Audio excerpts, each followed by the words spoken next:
Well, we're back. All right, guys. It is, what day is it? Sunday, July 26th. And we're back here. Good memory. I've lost track of days and time. No, it's the 27th because my birthday was a week ago. 20th, 27th. Yeah. Right. 27th today. All right, we're on track, guys.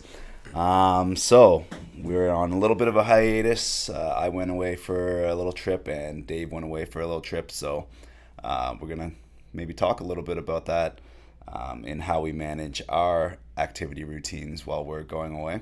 Yeah. Well, where'd you go? What'd you do? I went to St. John's, Newfoundland, and I got screeched in and did all the things. Have you ever been screeched in? I haven't, but I've always wanted to go through that process. How'd it go? It was fine. Yeah? I just went to a place. They give you like a historic recount of the history of Newfoundland and everything, and then you eat some bologna and you kiss a fish and you take a shot of screech, which is like this rum that they have. So yeah, it was fun. I didn't know the bologna part was. Yeah, I don't know if everyone does that part, but yeah. Do you get like a plaque? I got a little certificate, Nice. and Tanya has one too. So we said that we're gonna start Putting the screecher wall? get a screech wall going here at the gym. All right, I'm gonna have to make my way out there. Yeah, That's awesome though. But so like, how long were you gone for? What'd you get up to?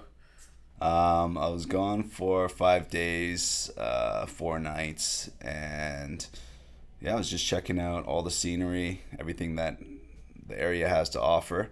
I didn't venture out too far from St. John's, but I rented a car one day, went out on a boat another day, saw all the sights that I could see, and it was great. Just a bunch of seafood.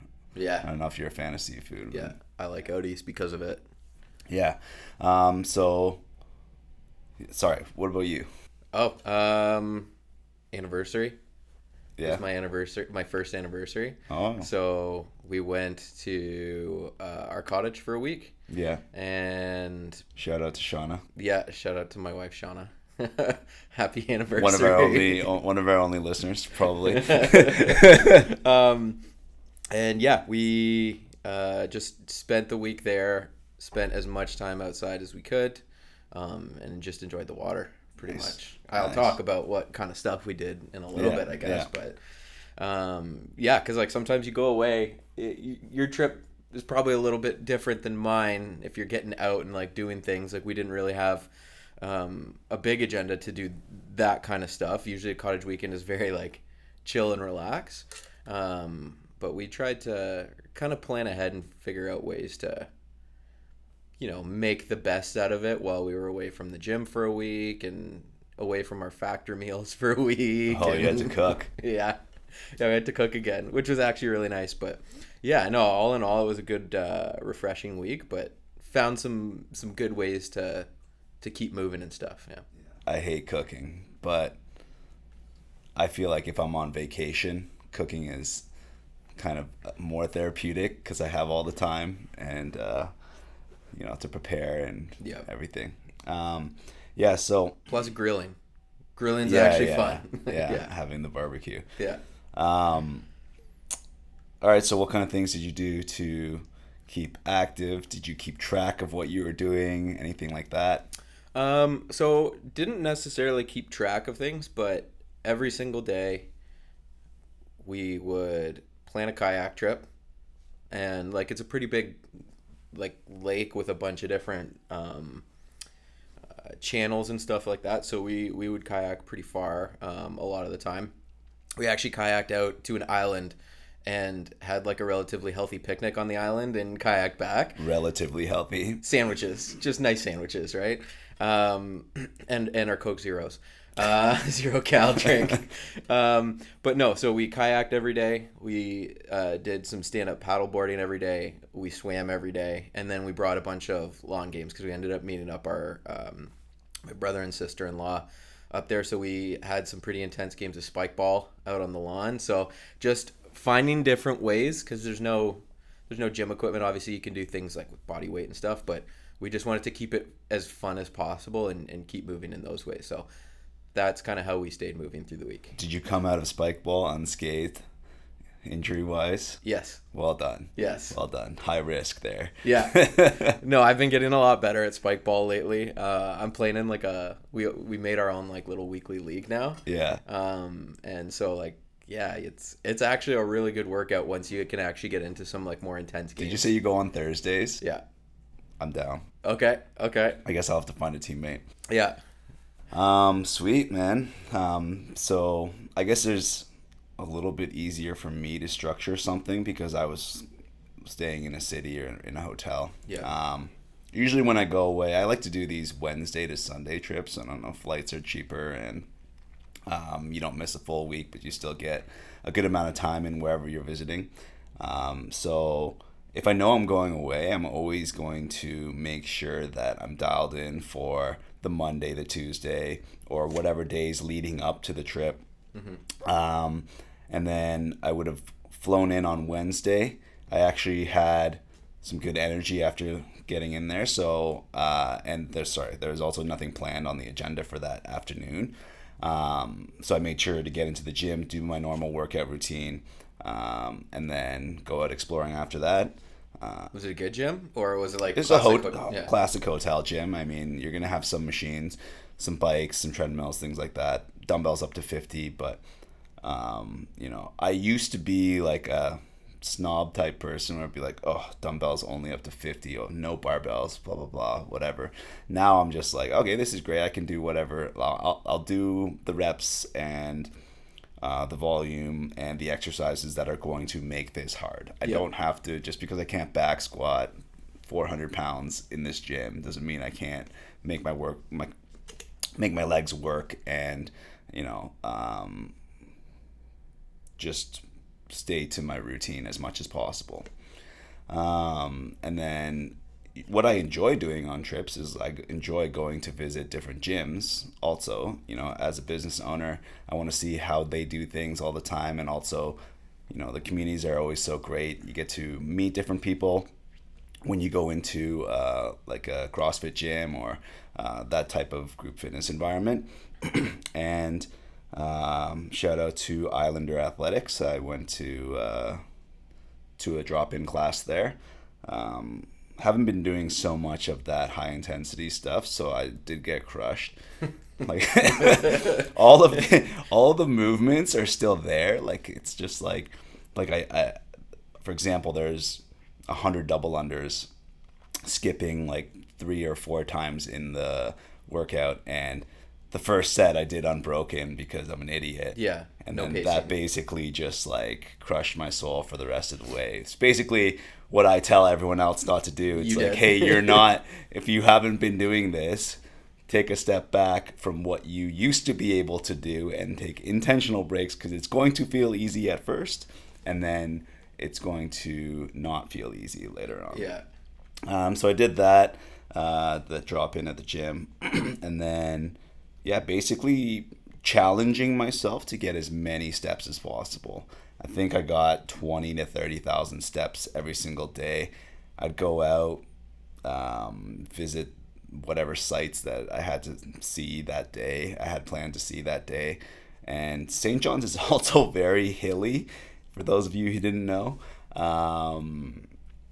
I read somewhere that it was more hilly than San Francisco, but then I met a guy that was from San Francisco and said, no, that's BS. Yeah.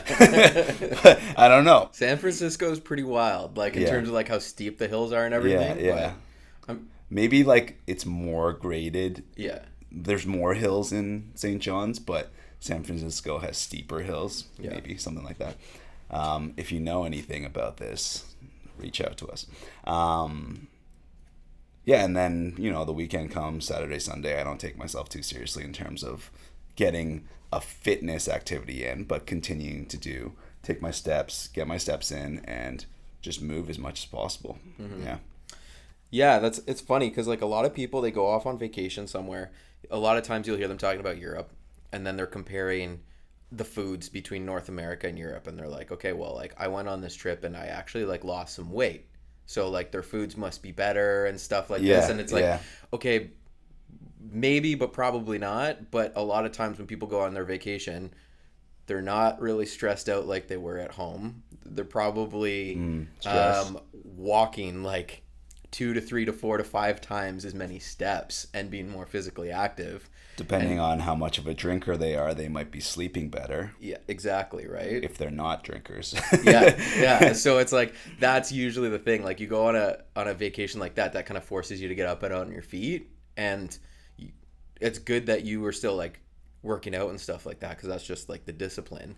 But just the fact of you just probably moving more than you normally would in like everyday life, especially if you're working a desk job or commuting and stuff like that, that's like, that time off and getting that movement is probably better for you than maybe your previous routine, right? Mm-hmm. So that's pretty sweet. What would you have, like, for the workout, you said it kind of crushed you. How long do you think it would take you to get back into those movements? And like, what did you do actually? Like, what was the workout? Oh, I can pull that up actually. I think I took a picture of it.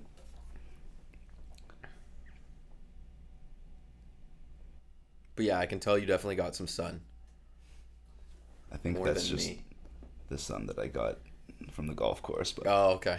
Okay, so the Metcon was 50 hang power cleans at 95 pounds, 100 double unders, 50 box jumps to 24 inches, 100 double unders, 50 shoulder to overhead with the same bar, 95 pounds, and then finish off with 100 double unders. Yeah. I think we had a 16-minute cap. I think I finished in 15 minutes or so. Yeah. But that's hard, going from like just slower strength-based training program to that quick burst of... It was hard. Power, yeah. But I think, to your question, how long would it take me to get back? I think a month. Yeah. A month to get... I don't know, 80-90% of like my peak. Yeah. Right? But just training hard that way. Well, it's not like you've taken time off working out. Like, yeah. You're still working out.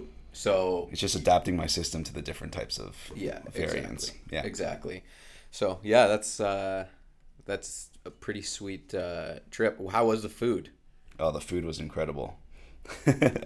And was this, so like, is this part of like that 80-20 rule of yours, where it was just like this trip was kind of like the 20%, I'm just going to enjoy it and then get back to my normal routine? Yeah, I mean, it wasn't, there are certain seafood items that you can get that are just like pure protein, right? If you're eating oysters or some kind of shellfish or whatever. The problem is that they batter and deep fry things. That's the best part, right? So yeah, so I tried to manage how much I was eating of that stuff, which was actually tougher, because everywhere I went, it's like, oh, the best thing here is fish tacos, batter deep fried. The best thing here is fish and chips, batter deep fried. But you know, I think more so than trying to eat healthy things when I go out on vacations, it'd be more, okay, don't overeat. Yeah. Right? At the end of the day, it's calories, right? So even if I eat a highly dense 1,500 calorie meal, if I do that twice, I'm where I usually am, right? Maybe I'm not eating as much. And I find that when I'm keeping active and keeping busy, I'm not going to be like searching the fridge for food and eating more than I need to. So it's just kind of, oh, here's an opportunity for lunch. Let's stop in here and have lunch. Okay, now here, I'm going to do all this stuff. And then drop into another restaurant for dinner. And then, most of the time that's about it. Because I don't eat breakfast anyways. So. Yeah. Yeah, I would say that was probably the hardest part to keep in check for my week. Quantity? Yeah, just because, like, you're at the cottage, there's 2 fridges in there, always full. Yeah. Lots of snacks. And just, like, typical cottagey foods, like... we wanted to have a fire, so we're like, okay, let's get some marshmallows and make some s'mores, right? But we kind of planned accordingly going into this. So we planned out our meals, like our big dinners throughout the week, and tried to squeeze in like a couple of like the normal ones that we would normally cook at home if we weren't eating factor meals. So like rice bowls and things like that. And I'm the same as you. I don't really eat breakfast. So that in itself is taking out a big chunk of the daily calories that we would have been eating. Yeah. Our lunch meals were usually pretty light. And then we made an executive decision. Although when we got married last year, Shauna's bridesmaids, each of them got us this gift that's supposed to be opened like 2025, 2026, 2027. Oh, really? Yeah, with a little card. That's cute. Yeah, it is. And of course, so we bring that, and it happened to be a bottle of wine. So we each had like a glass and watched our old wedding video. But besides that, pretty much, we decided to go alcohol free. Oh, So nice. that in itself was probably a huge Yeah. savings in calories that a lot of Oh, people yeah. would overconsume during a full week yeah. at the cottage, right? Like we brought some of the Corona 0% like sun brews, Yeah. 60 calories in Yeah. one of those compared to like a lot 150, more. 160, something like that. For Yeah, a full beer. exactly. So like that also was a way that we tried to keep things kind of down. But we've also gotten really good in terms of like cooking, of the little hacks that you can use to just make it still enjoyable but not overly ambitious in terms of how much butter and fat and stuff that you're putting into it. So Well, it's still never going to be as much as like a restaurant would put on it. yeah, exactly. And especially because we were grilling most of the stuff too, so that keeps things just a burn little the fat off. Yeah, exactly. That keeps things a little bit leaner. And then I stayed on my routine. I know we talked about like what kind of supplements do we take. I still had my creatine every morning out on the dock, and first thing in the morning. What's your vacation routine? Oh, you know, first thing, wake up, have my glass of creatine and water. I just threw it in my coffee. I think you're more hardcore than me on that stuff. Yeah. I don't think I should be bringing white powders through airport security. So. Yeah, that's a good point. Yeah, no, although I have back in the hardcore days, like protein powder and stuff. Sweet, man. Yeah. But like you were talking about steps and things like that, I think it was mostly like, I don't know, strokes. A stroke count, just out on the water, in the kayak, on the paddleboard, swimming. So a decent amount of like upper body work, which was kind of cool. Something a little different for me. Yeah.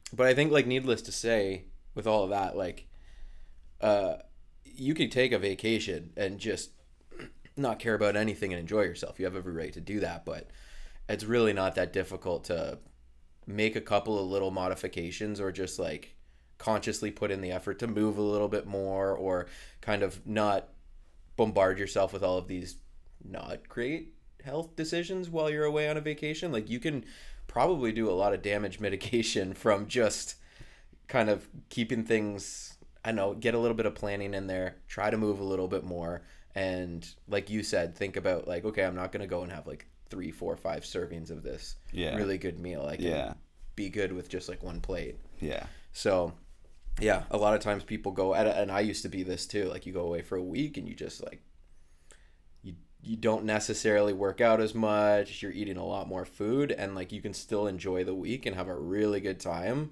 while still trying to make relatively healthy decisions.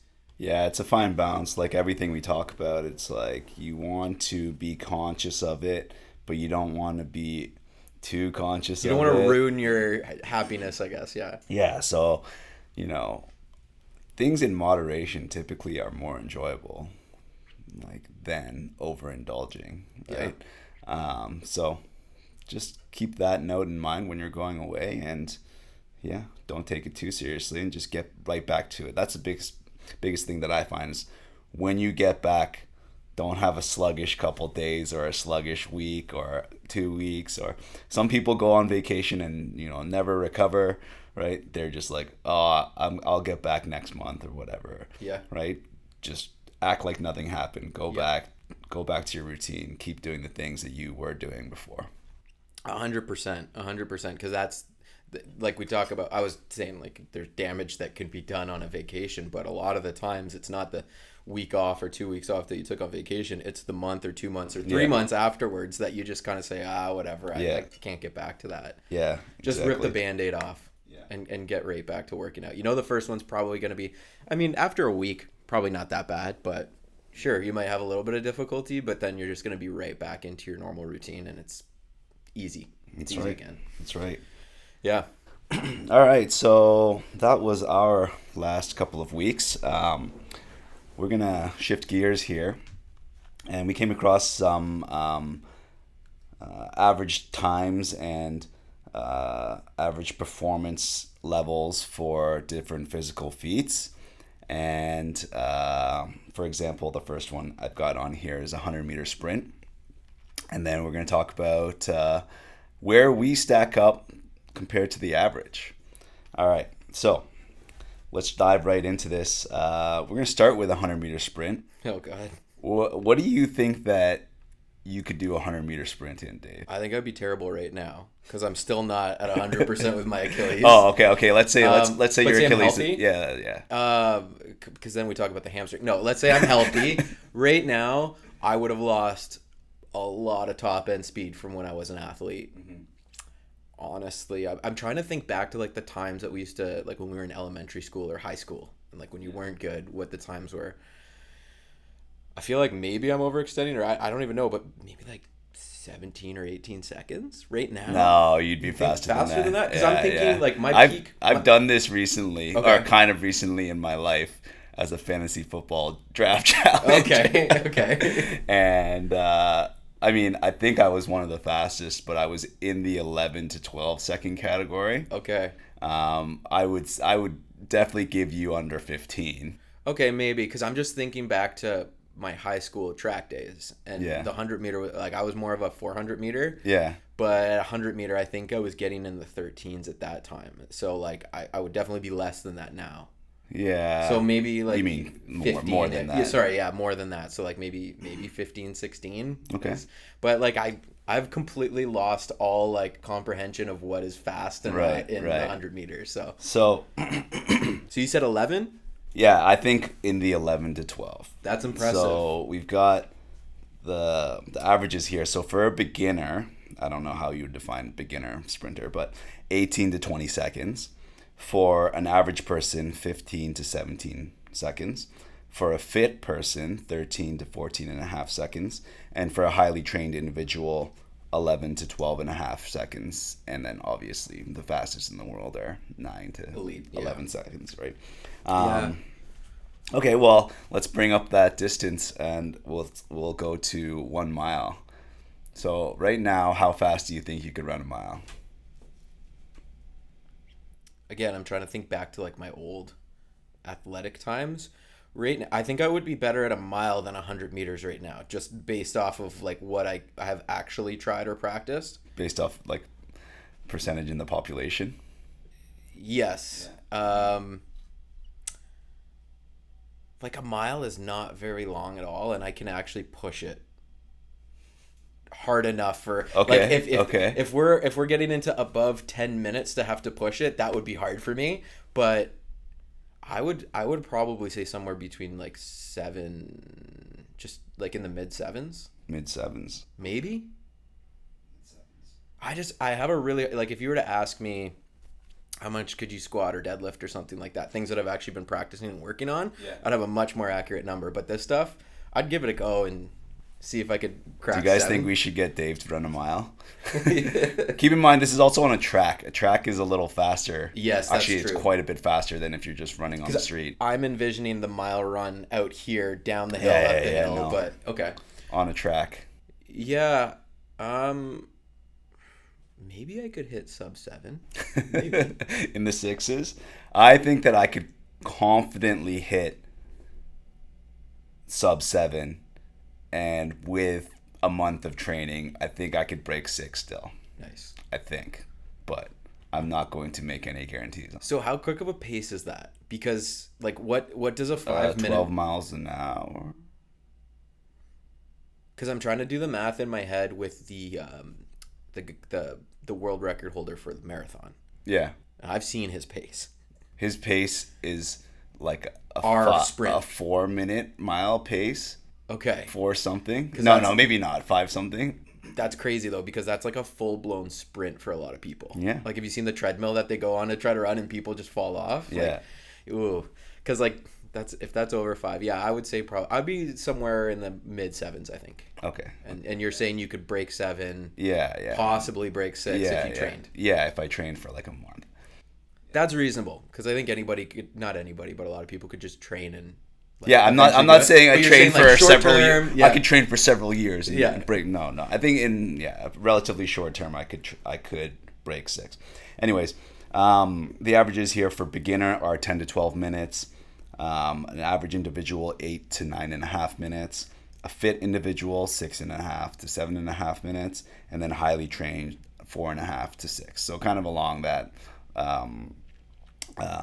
that time frame that we're kind of talking about.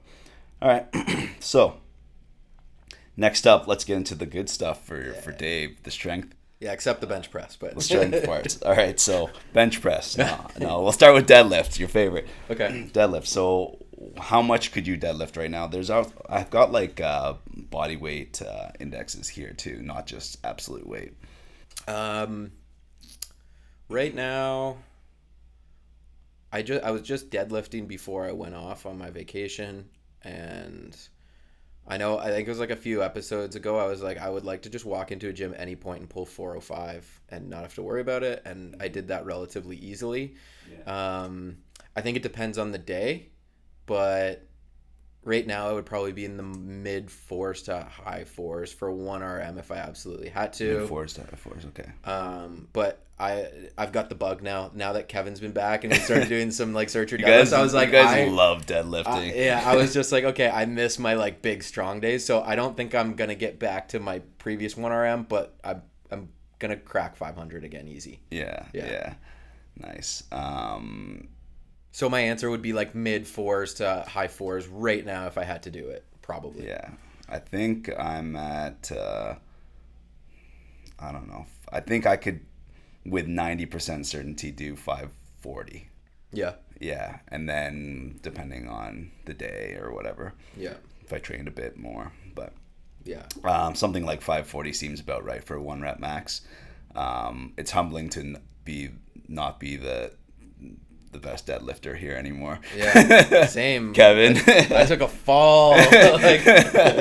Yeah, but I think reasonably, like you were saying, like train for a month on like the run. I think if I gave myself maybe 2 to 3 months, I think I'm gonna easily crack back into the 500s and then see where you need a little more time for something like strength because you can't do it every day like running, right? But it's crazy how quick deadlifts come back to me, because like I wasn't touching them from my other injuries up until like maybe a month ago, and yeah, it's already skyrocketed up pretty quick. But that's typically what you expect getting back into something. Just get your nervous system kind of back to where it needs to be, and you make that big improvement, and then the plateau starts to come a little bit more. So yeah. Okay, sweet. So I'll just give the absolute numbers here so people don't have to do any math. So for beginners, the average is about 125 pounds. For the average individual, 205 pounds. For a fit individual, 300 to 330. And then a highly trained individual, 410 plus. So congratulations, Dave. Highly trained. Well done. Yeah, but I still feel weak. Because I wanted to get to 4 times body weight. And I never got there. Maybe you have to focus on the body weight. So I was that's what I'm doing right now. But I when I hit my PR, I was 156, I think. Yeah. So. Yeah, we definitely need to make that cut on social media. Yeah. All right. On to back squat. I think back squat is like my least favorite big lift because it's so hard. Yeah. It's just so hard. The setup is probably the most miserable out of the 3 lifts. Yeah. You have to like get your feet in unrack place. And walk and like the shake and we gotta get one of those ones that you just what is it, the Kaizen or Kaiser or whatever ones like that. They have the attachment for the rigs that we have. I think it'd be like $1,000, but might be worth it. Okay. All right. So how much do you back squat right now? I haven't been doing. I've been doing like much higher reps on my back squats right now. So much hedging every time he answers. Yeah, no. I don't care. People don't care. No. I think for my back squat right now, I could probably easily do over 3 plates. That's never really been 350. Yeah, we'll call it. I think so. Yeah. Back squat's one of the things that I don't know if it's because my legs are tired, but it's definitely declined the most out of my big lifts. So I think with 90% confidence, I'd say I could still do 425. 90% confidence. And then, yeah, maybe more, maybe less. Yeah. Okay, so for averages for beginners, we're talking 95 to 125 pounds. Average individuals, 165 to 205 pounds. Fit individuals, 250 to 330 pounds. And highly trained, 370 pounds plus. Which, I don't know where this list is from, but it seems a little bit high to Yeah, I don't the know. average individual doing 165 to 205. I feel like the average person can't do 3 plates. Yeah. The average. No, this is fit. That was fit was 3 plates. Yeah. I think the average fit person can't do 3 plates. Yeah. Is what I'm saying. Agreed. Like, yeah, you walk into any just like big box gym and people are usually squatting in the like 185s to maybe mid 2s. Yeah. So unless you're actively training strength, there's just not a lot of people that I think that could probably do 300 plus. Yeah. But all right, and then my favorite one, bench press. How much can you bench, Dave? I'm not going to do any preambles here. I would probably say about somewhere between 205 to 225. Okay, somewhere between there. Yeah, I think I can do 315 with 90% confidence. Yeah. It's just something football instills upon you, just like hockey instills upon legs. Yes.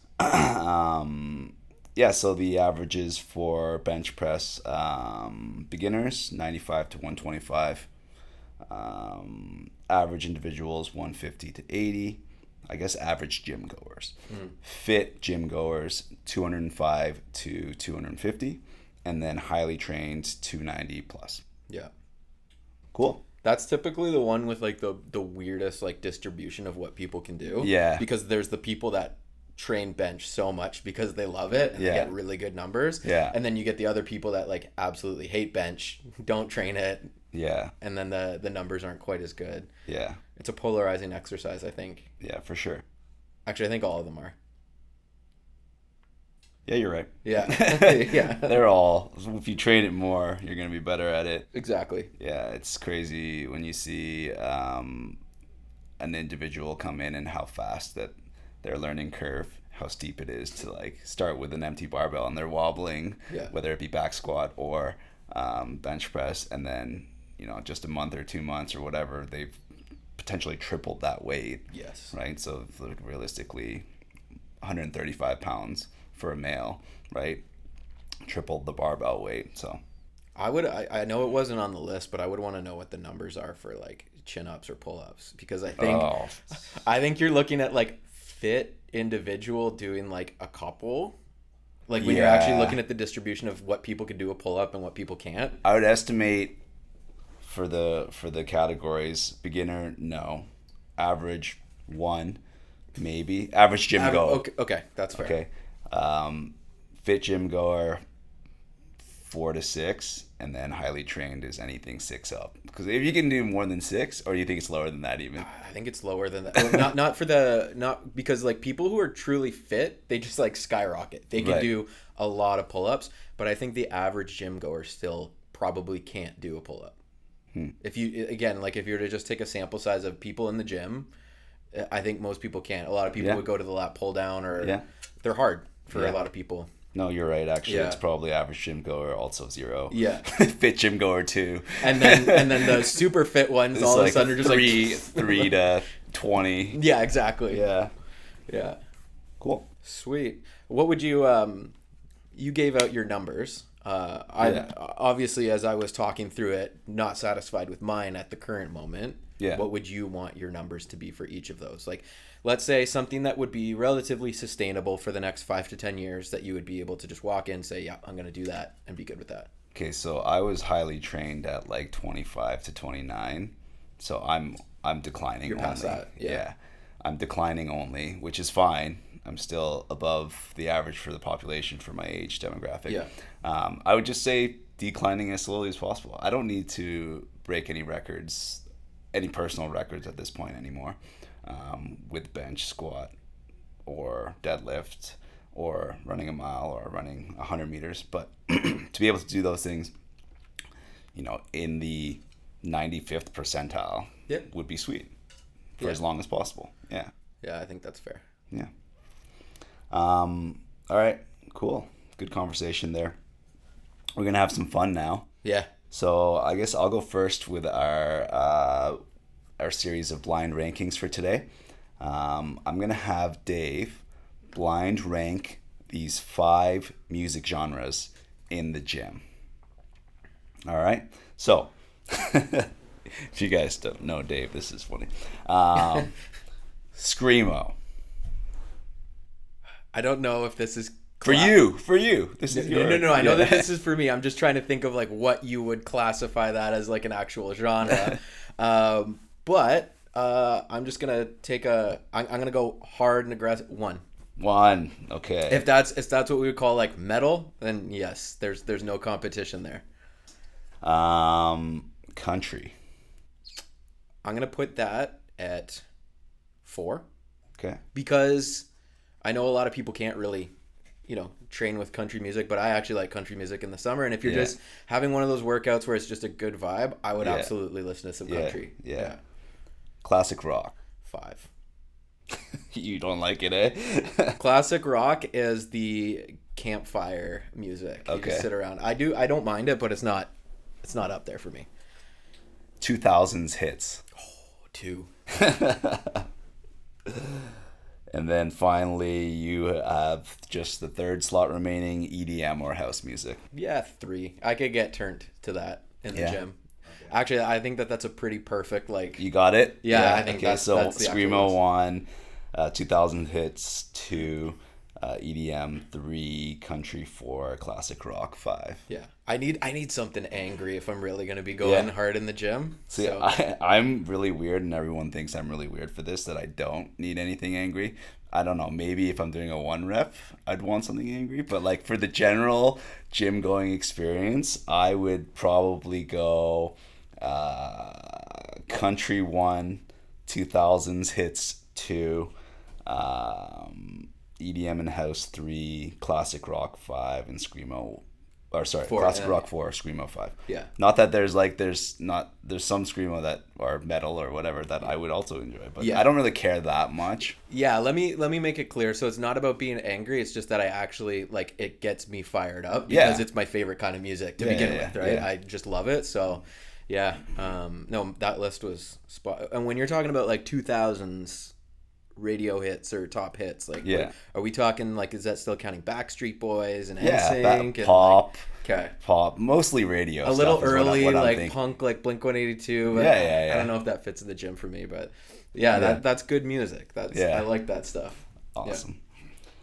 Yeah. All right, so Dave's gonna do one for me now. Yeah. So this is blind ranking.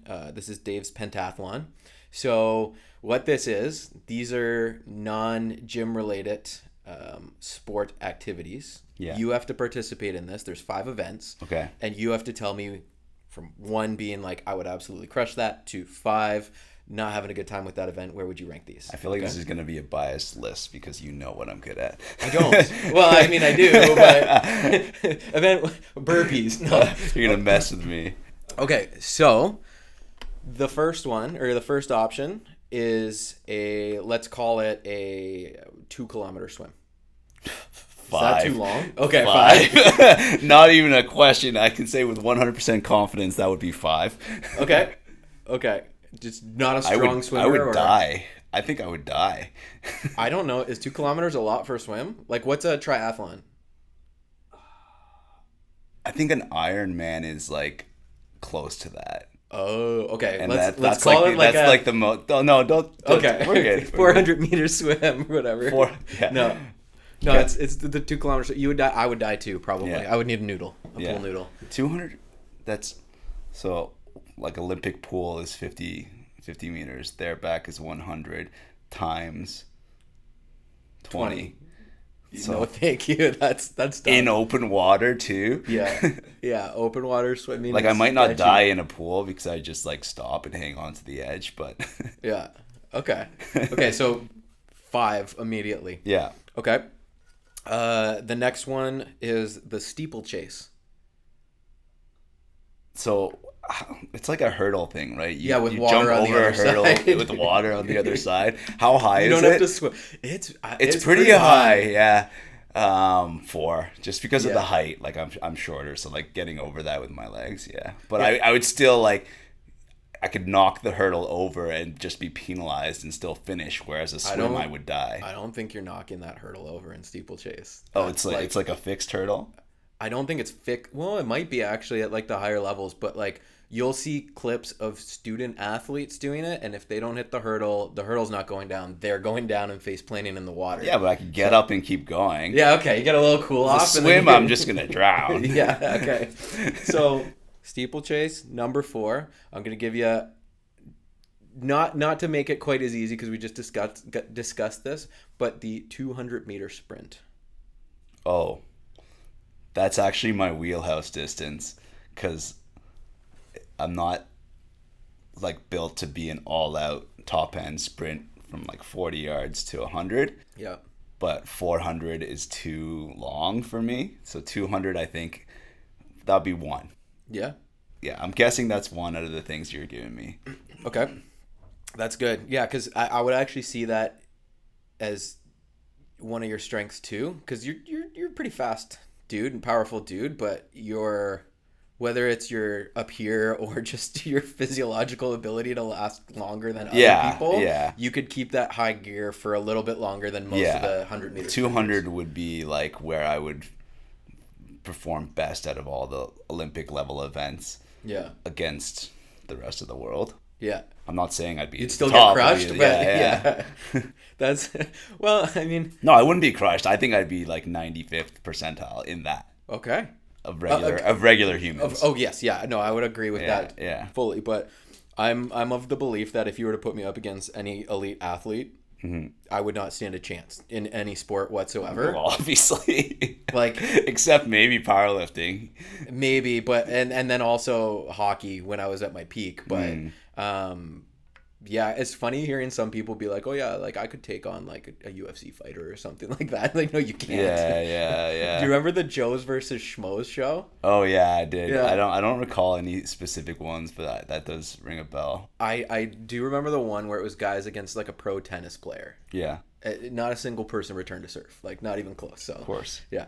Okay, so we've got the 200-meter sprint at number 1. We've got 2 slots left. So this would be a 20-kilometer bike ride. No. What do I have left? You got 2 and 3. Oh, the 2. 2? Yeah. You're a strong biker? I bike, so that automatically makes it like I'll be okay at it. Yeah, fair enough. And then number 3 is remaining. Number 3 is remaining, and this is one that kind of goes just to test your other athleticism. Shot put. Oh. Well, it's got to go 3, but I feel like that might be 2 in reality if I were to do it. Yeah. Strong? Yeah. Yeah. No, but I'm not good at it or whatever, but it's like muscles that I train and yeah. Okay. Cool. Yep. There you That's go. a list. There we go. Okay. Mine would probably be very different. I think the 200-meter would be like 4. Steeplechase would be 5 as well. Like I don't know anybody who's good at that. You can swim 2K? Oh no, I can't. Right? So the 200-meter would be 3. I'm not swimming 2K unless I just like really pace myself and then tread water and then pace myself and tread water. But yeah. No, swimming I think is not my forte at all, and I hope it. Yeah, doesn't ever have to be. Right on. Yeah. Okay. All right. Well, thanks for joining us for this week's podcast. Next week, I don't know what we're going to be talking about, so you're going to have to stay tuned. Yeah, exactly. And if for the people who are listening, if you do have any questions or topics that you want us to talk about, let us know, and we can do our best to try to cover those. Share, subscribe. That.